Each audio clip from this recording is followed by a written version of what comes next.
everybody, Alonso Sanchez here, back with another bass lesson video. And before we get started, I'd just like to thank everybody for liking the videos, commenting, and subscribing to the channel. That really helps me out and means a lot to me, so thanks again. And feel free to comment, really, on any topic. If you agree, if you disagree, if you have a different technique, and any questions that you have or anything that you'd like to see. If it's something that I feel like I need to make a video out of, I'll make a video.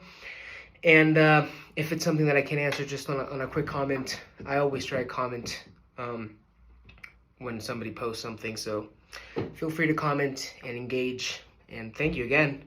And finally, you can follow me on social media. I am under Alonso S Music. So yeah, Alonso S Music on Instagram, and I think my Facebook is linked through that account as well. I'll have to check, but feel free to follow. And if you or anybody's interested in taking any bass lessons with me, feel free to shoot me an email or a DM on Instagram, and then from then on, we can carry on with a lesson, hopefully. And any level, any style, really doesn't have to be jazz. It could be rock, funk, whatever you need, music theory, anything really, technique simply, and yeah, intermediate, advanced, whatever I try and accommodate to all my students' needs. So feel free if you're interested. And so today's lesson, I wanted to talk about kind of an introduction to bebop. So when I first got introduced to bebop, there was a lot of stuff to kind of take in, right, with the language and stuff like that. And when I was studying it, there's a lot of approaches to kind of studying bebop, right? A lot of people will tell you, well, use the Omnibook, transcribe a bunch of solos.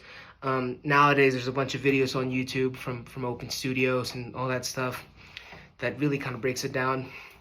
But for me, it was kind of complicated because I would learn all this transcriptions and all these solos, but I wasn't really quite sure what I was doing. I just learned it, right, and I memorized it, but I didn't really understand what it was. So what my bass teacher and myself started doing was just kind of getting these kind of simple concepts and understanding them and how they apply to the bebop vocabulary. And that's what I do with my students now. I take something really simple that we learned in the beginning, and then we apply it to the bebop vocabulary, right? So what concept did I start with? I think the simplest concept that I started with was with chromaticism, right? With chromatic approaches and chromatic enclosures. And that sounds really fancy, but it's actually really simple. So let's start. We're just going to do a C major triad, okay? C major triad on the upright bass. We have C, our E, our third, and our fifth, G, and our octave, C, right?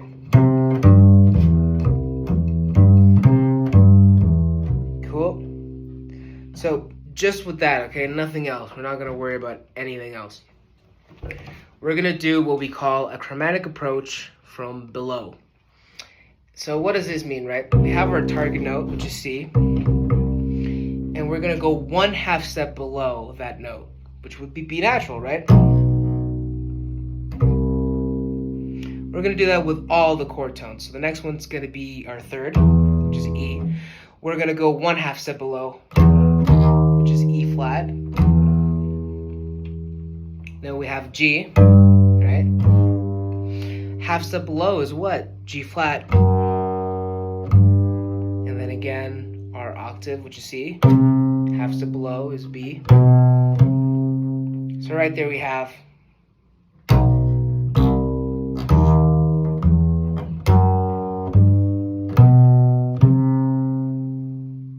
cool? Nice and simple. Now what I'm doing there is I'm actually starting from the 1/2 step below and going to what we call our target note, which would be our chord tones, C, E, G. But if that's a little bit of a mind blur, what we can do is we can just start on our target note, which will be our triad, go 1/2 step below, and then come back to our target note.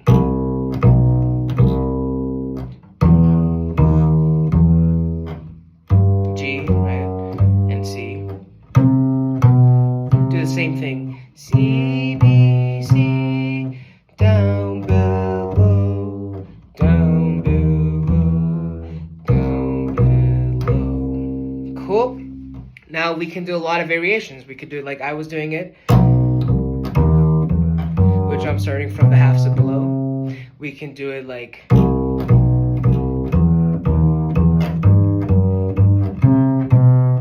can go.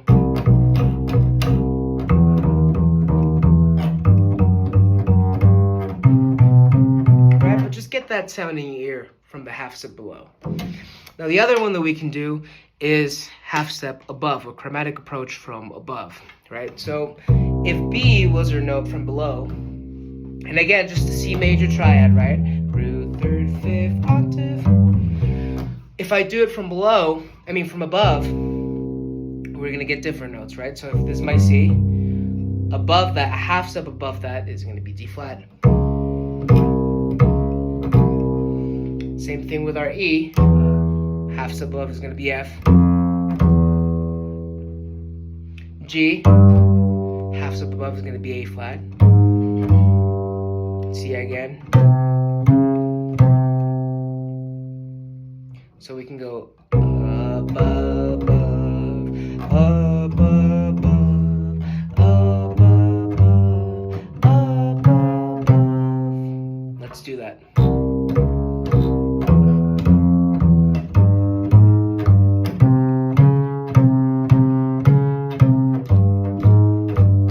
I like that sound a lot too.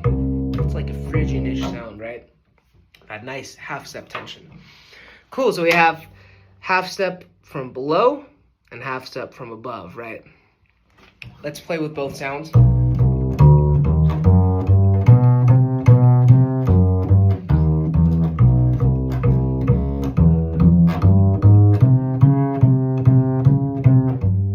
Yeah, and mess that up a little bit, right?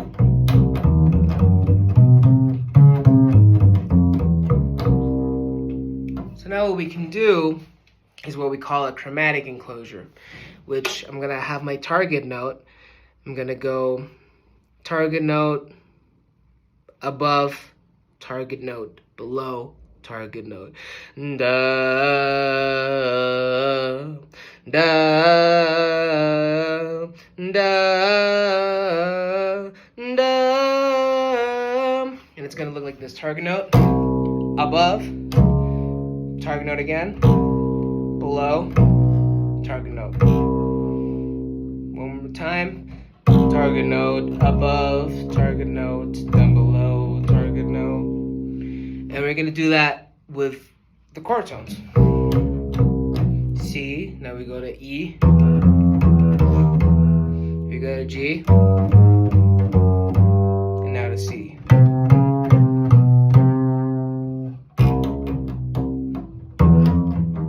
Pull-offs, hammer-ons too.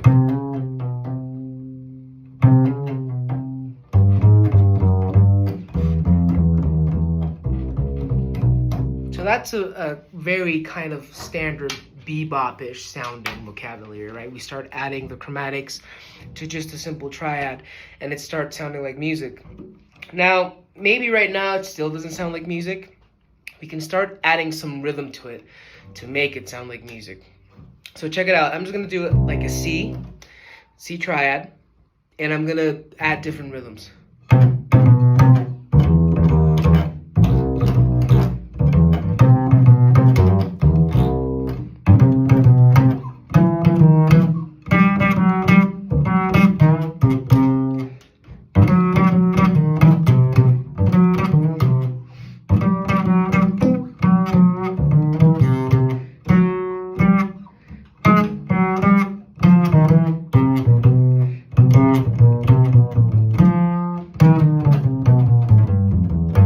I started adding a couple notes there, right? But you kind of hear the idea, right?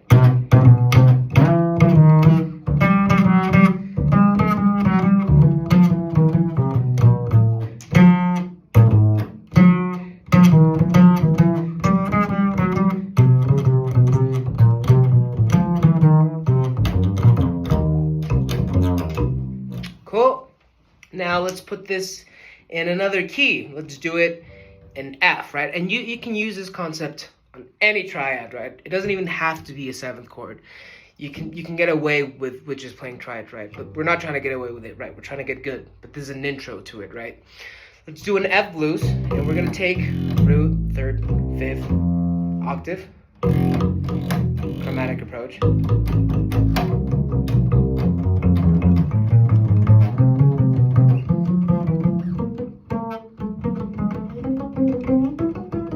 Cool. And we're just gonna play a blues, and we're gonna do chromatic approach on all the chords, right? So we did F, we'll do B flat. Back to F, right, etc., etc. C, we did. And I'm gonna solo on a blues, ready? Just using that concept. I'm gonna walk like the turnaround, ready? 1, 2, 3, 4.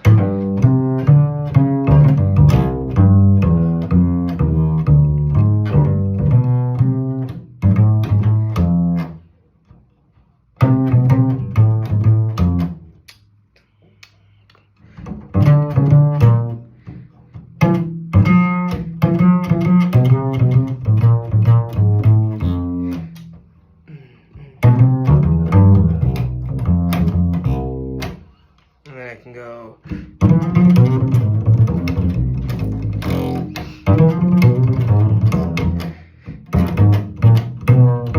A little blue scale.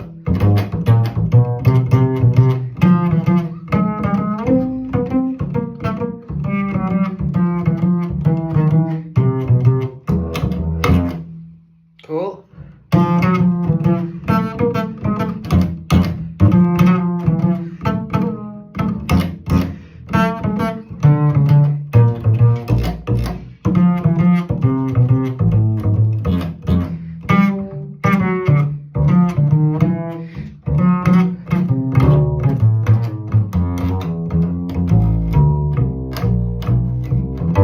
Right?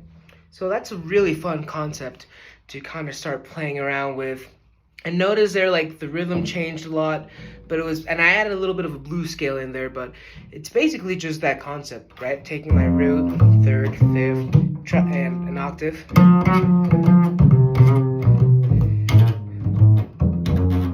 And there's a bunch of jazz, bebop heads that do that, right? So, right? Or, right? There's a bunch of bebop heads that do that stuff, right? So play around with just the triads, chromaticism, chromatic approach from below, from above, chromatic enclosure in all the notes, and you can make some really great kind of bebop sounding lines from that. Like and subscribe, and follow for part 2. Cool? Have fun, hit the shed.